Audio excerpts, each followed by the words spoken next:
কিছুদিন ধরে আমার মনের মধ্যে একটা উচ্ছ্বাল তরঙ্গ চলছে। মনটা ভালো নেই। কেন নেই সেটা হলো এই জন্যই কি আমি কি এখনো পশ্চিম বাংলায় আছি না বাংলাদেশে আছি।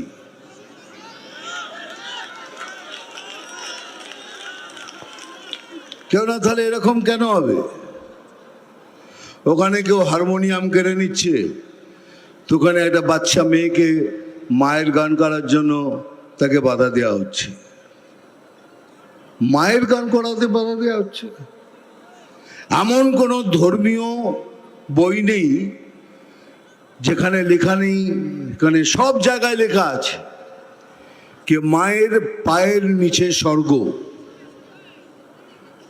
माँ के पैरों तले जन्नत है। अगर ताई যদি হয় তাহলে মা সাম্প্রদায়িক হলো কি করে? এই জন্য হচ্ছে এখানকার সরকার ছুট দিয়ে রেখেছেন।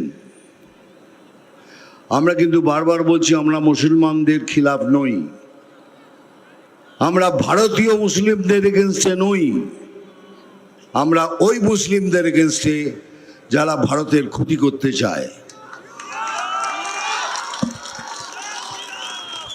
আর তাদেরই এই সরকার ছুট দিয়ে রেখেছেন, আপনারা যা ইচ্ছে করুন, হিন্দুদের ধরে মারুন, জ্বালিয়ে দিন, অপমান করুন, যা ইচ্ছে করুন, আমরা কিছু বলবো না, কারণ আপনাদের আমরা আঘাত দিতে চাই না।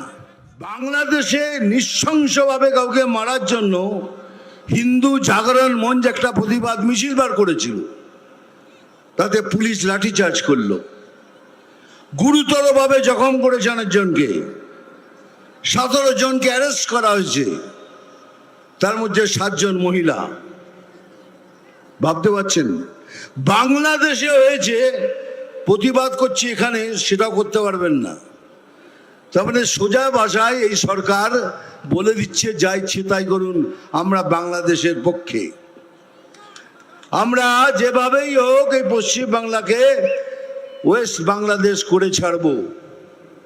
তাহলে আপনারাও শুনে রাখুন, এই শরীরে যতদিন এক ফোঁটা রক্ত থাকবে, कोई माई का लाल ये नहीं कर सकता।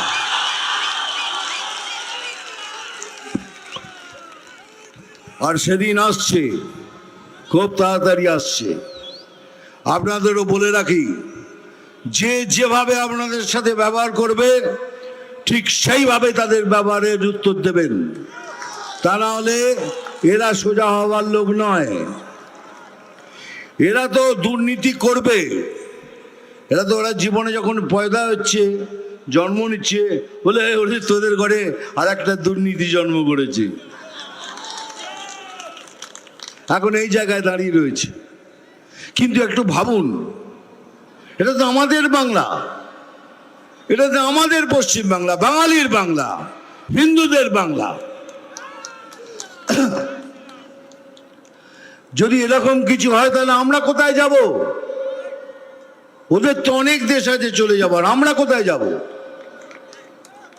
কাশ্মীর ফাইলস যদি দেখে থাকেন, কাশ্মীর ফাইলস যে বইটা আমি করেছি, তাতে দেখবেন হিন্দু ব্রাহ্মণদের ধরে ধরে ওখান থেকে নৃশংস হত্যা করে ওদের কাশ্মীর থেকে বার করে দেওয়া হয়েছিল। এখন কাশ্মীর দারুণ জায়গা হয়ে গেছে। আমি কাশ্মীরে শুটিং করে এসেছি, দুর্ধর্ষ, চিন্তা করতে পারবেন এত সুন্দর, এত শান্তির জায়গা হয়ে গেছে। কিন্তু তাদের বার করে দেওয়া হয়েছিল। এখন কি সেই পরিকল্পনা করছেন যে আমাদের এই বাঙালিদের, এই হিন্দুদের এখান থেকে বার করবেন? বার করে কোথায় নিয়ে যাব? কোথায় যাব আমরা? সেই জন্যই বলছি, এই ইলেকশন আমাদের জন্য খুব ইম্পর্টেন্ট ইলেকশন। সবাই মিলে একজোট হয়ে এক ছাতার নিচে এসে লড়ে এই সরকারকে বার করতেই হবে।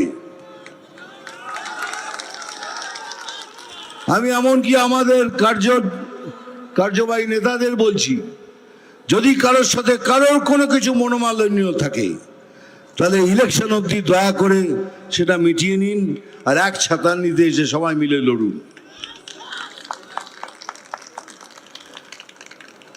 কেননা এটা যদি আমরা না করি তাহলে আমাদের অস্তিত্ব মিটে যাবে, বাঙালির অস্তিত্ব মিটে যাবে। মনে রাখবেন, আমার কাছে অনেক কাজ আছে, আমি সব কিছু ছেড়ে দিয়ে আপনাদের কাছে এসেছি। কেন এসেছি? হিরোগিরি করতে। আজ 50 বছর ধরে হিরোগিরি করছি, আবার কি হিরোগিরি করা কি আছে?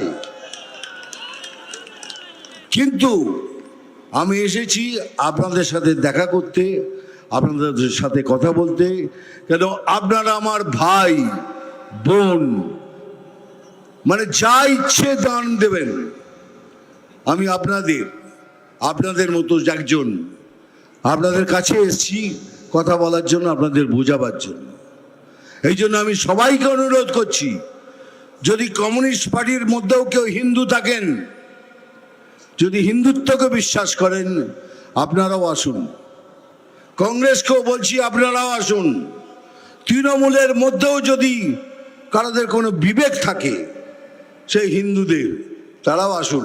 আমরা একসাথে মিলে একসাথে ভোট করে এই সরকারকে এখান থেকে তাড়াই। আর এবারে তৃণমূল সরকারের পতন নিশ্চিত, এটাও লিখে রাখুন। 1000 টাকার লক্ষ্মীর ভান্ডার পাচ্ছেন, নিন, খুব ভালো কথা। কেন? এটা তো আপনাদেরই পয়সা। আমি একবার বহরমপুর গেছিলাম, এক টোটো চালকের সাথে দেখা হলো, কিরে কেমন আছিস, ভালো আছিস? 1000 টাকা করে তো পাচ্ছিস। বলে, দূর দাদা, একটুখানি লিমিট ক্রস করলে 1000 টাকা পুলিশ নিয়ে নিচ্ছে, সেটাই ঘুরিয়ে ফিরিয়ে আমাকে দিয়ে যাচ্ছে। সত্যি কথা, রিয়েলি বলছি। আমাকে বললো যে জবাবে, তাহলে আপনার টাকা আপনাকে ফিরিয়ে দিচ্ছে। কিন্তু একবার ভেবেছেন, 1000 টাকা তো নিচ্ছেন, খুব ভালো, কিন্তু আপনার যে ছেলেটা, যার বিবেক আছে, যে এইসব কুর্নীতি দুর্নীতি করতে চায় না, সে ঘরে বেকার বসে আছে, একবার ভেবেছেন? আপনার মেয়েটা ঘরে বসে আছে, একবার ভেবেছেন?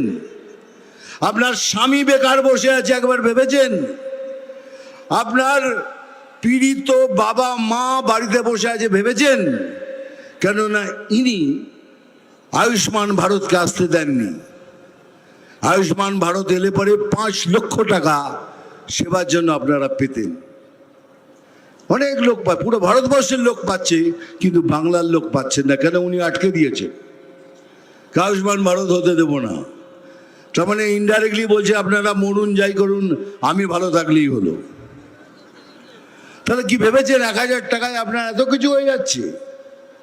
হতে পারে না, হবে না। তাই দয়া করে সবাই মিলে একসাথে এক ছাতার নিচে এসে এবারে সংকল্প নিন, এ সরকারকে আমরা তাড়াবো, তাড়াবো, তাড়াবো।